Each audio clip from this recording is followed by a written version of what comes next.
saya rekam ya. Oh iya. Biasanya saya rekam, saya masukkan di Classroom, anunya di YouTube. Mohon maaf, tadi nggak ada yang ingatkan, jadi saya lolos. Nggak, nanti kalau Bu Tetris mau, silakan Bu di record, nanti bisa di-upload di Classroom. Oh iya, jadi, Pak. biar teman-teman bisa belajar kembali. Baik, kalau tidak ada yang ditanyakan? Kalau tidak ada, kami persilakan Bu Tetris. Dan saya izin untuk live dulu Bu ya, ada rapat habis ini. Iya Pak. Kami ucapkan terima kasih kepada teman-teman semua. Saya akhiri, Assalamualaikum warahmatullahi wabarakatuh, selamat pagi dan salam sejahtera untuk semuanya. Waalaikumsalam warahmatullahi wabarakatuh. Terima kasih Pak. Oke, akan saya lanjutkan ya untuk membahas kuis minggu lalu. Kira-kira sebelum saya bahas kuis, bisa mengerjakan kuisnya semua ya? Atau ada kesulitan kemarin ketika mengerjakan kuis?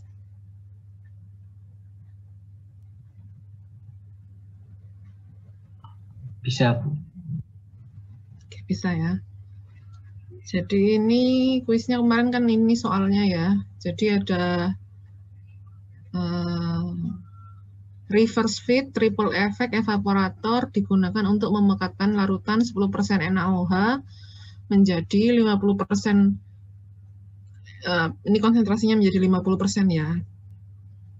Terus rate-nya 20.410 kilo per jam, dan diketahui suhu feed-nya 48,9. Nah, media pemanas menggunakan steam jenuh pada suhu 178,3 derajat Celcius. Terus tekanan operasi pada efek ketiga itu 10,34 kPa. Koefisien heat transfer untuk tiap-tiap efek U1, U2, U3 itu sama 2840. Ditanyanya berapa heating surface area A sama rate konsumsi steam.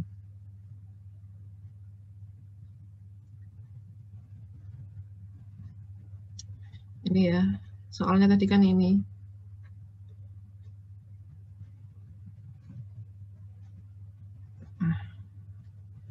Jadi saudara harus gambarkan juga sistemnya gitu ya. Gambarnya adalah triple effect, berarti ada 3 evaporator. Terus reverse feed berarti feed-nya masuk dari efek yang paling terakhir, yaitu pada efek ketiga. Steam-nya masuk dari efek pertama. Nah, feed ini masuk dari efek ketiga, kemudian dilanjutkan ke efek kedua untuk liquidnya gitu ya, masuk ke efek kedua.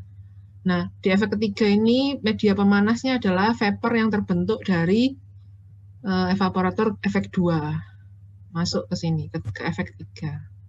Sama halnya untuk yang efek kedua, feed-nya masuk dari efek ketiga, terus nanti liquidnya lanjut ke 1, di mana media pemanas pada efek kedua adalah vapor yang terbentuk dari efek pertama. Nah, di efek pertama ini adalah terbentuknya produk yang kita inginkan, yaitu ketika produk dengan konsentrasi X1 0,5.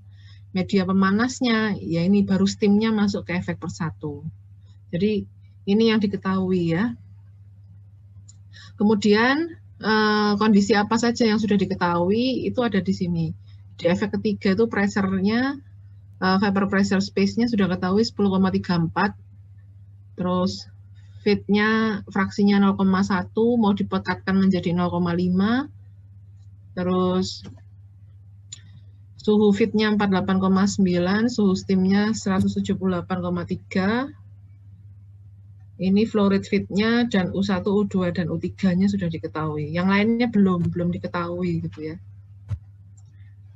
Nah, penyelesaiannya mass balance seperti yang ada di contoh soal itu ya, semuanya kan sudah diketahui step atau tahapan pengerjaannya. Diasumsikan dulu rate vapor pada semua efek itu sama, V1 sama dengan V2 sama dengan V3. Nah, kemudian neraca massa total itu kan feed sama dengan L1 plus V. Terus neraca massa solut itu feed kali fraksi feed sama dengan L1 X1. Sehingga dari dua persamaan ini didapatkan kalau L1-nya sekian dan V-nya adalah, V-nya di sini kan V total ya, 16.328 kilo per jam. Nah, dilakukan trial untuk mencari mass balance pada tiap-tiap efek. Ini yang tadi kita asumsikan, V1 sama dengan V2 sama dengan V3, sehingga nilainya adalah V total tadi dibagi 3, yaitu 5.443 kilo per jam. Nah, ini kita masukkan ke mass balance untuk tiap efek. Jadi di efek pertama itu kan dia L2 gitu ya, feed-nya yang masuk kan dari evaporator kedua masuk ke evaporator 1 gitu ya.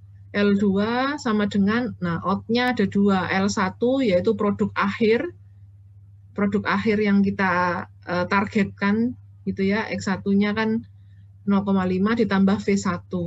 Nah, ini neraca massa solutnya, neraca massa komponennya. Dari sini kita dapatkan L2 sama X2-nya. Dilanjutkan untuk yang efek 2.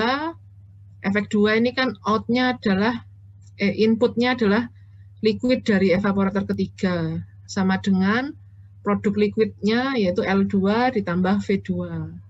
Terus ini yang bawah neraca massa komponen solutnya. Sehingga dapat L3 sama X3. Terus yang efek ketiga, ini kan ya fresh feed sama dengan L3 plus V3. Sehingga didapatkan feed-nya sekian, XF-nya 0,1. Ini sudah sesuai sama yang di soal gitu ya. Kalau yang forward feed kan yang di OK kan yang di ini ya di X3. Kalau ini kan reverse feed yang di OK yang di X feed-nya.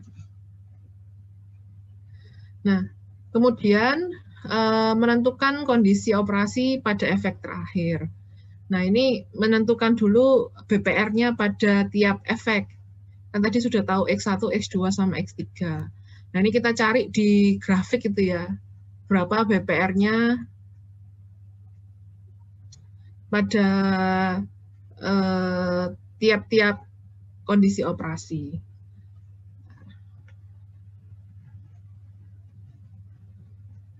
Bentar, saya akan tampilkan dulu sebentar.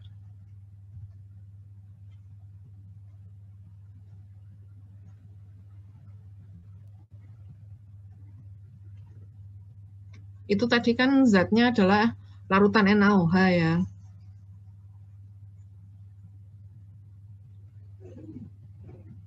Nah, ini kan menentukan BPR-nya kan pakai apa namanya? Pakai figur 842 ini.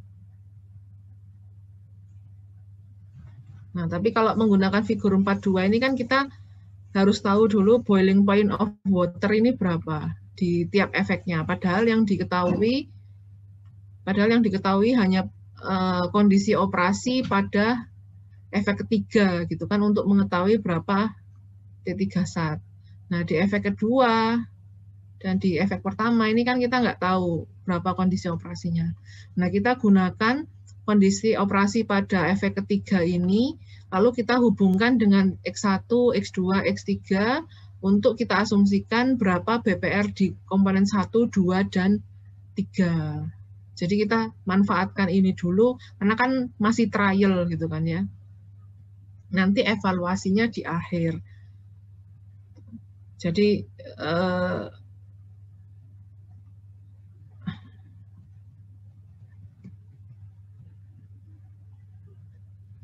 tadi di sini ini cari berapa apa namanya T3 SAT-nya di sini berapa. T3 SAT-nya adalah saat 10,34 kPa itu adalah 46,3 derajat Celcius. Ini kan boiling point water. Boiling point water yang tidak ada, yang hanya air murni gitu ya. Nah, ini kalau misalkan kita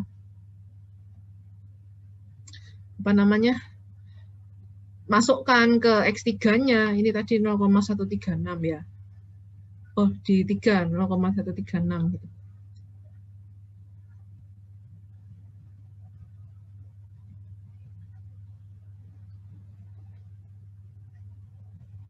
Nanti kita bisa dapatkan berapa nilai BPR1, BPR2, dan BPR3.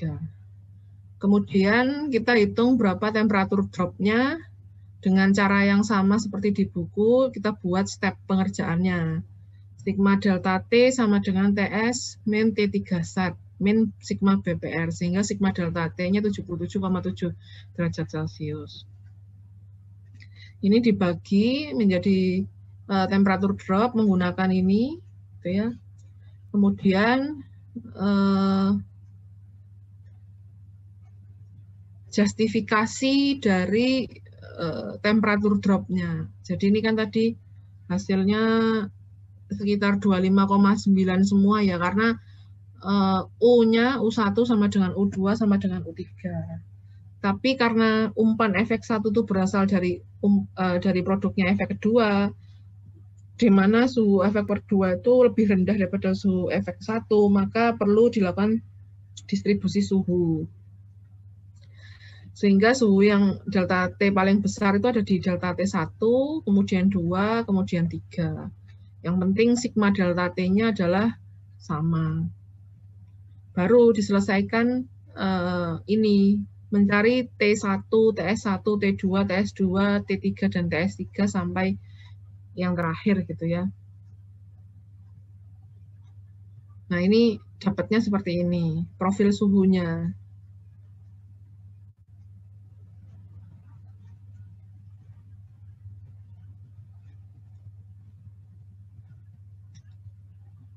Nah, kemudian ini adalah penyelesaian entalpi pada setiap aliran, karena tadi kan sudah dapat ya kondisi operasinya di tiap-tiap efek gitu kan, sehingga ini bisa dicari semuanya. Lalu dimasukkan ke energi balance setiap efek, ketemu 3 persamaan ini, persamaan A, B, C. Dari itu kita bisa menyelesaikan nilai L1, L2, L3, V1, V2, V3 didapat ini deviasi dari asumsi V yang tadi dengan V1, V2, V3 yang kita dapatkan dari hasil hitungan. Nah, kalau ini sudah dapat, kita bisa kembalikan ke energi balance untuk mencari berapa kebutuhan steam-nya. Nah, ini dari hasil analisanya bahwa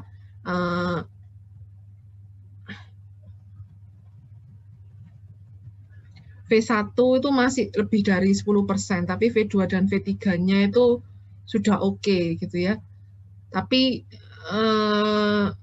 deviasinya pun cuma 1,4% gitu ya, masih kebesaran 1,4%. Sehingga karena V2 sama V3-nya oke, V1-nya minor gitu ya, ini kita asumsikan bahwa desain ini sudah cukup gitu ya. Nah, kemudian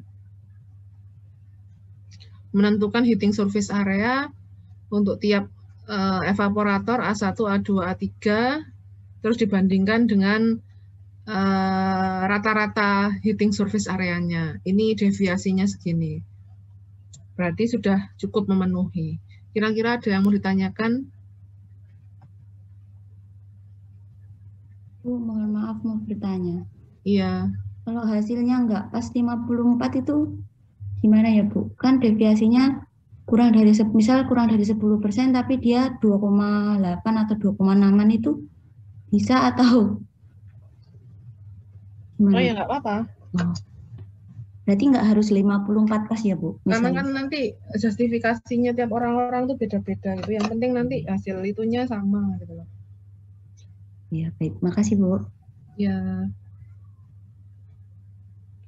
Yang penting nanti tahapannya, terus kan nanti ngambil pembacaan suhu juga kadang salah.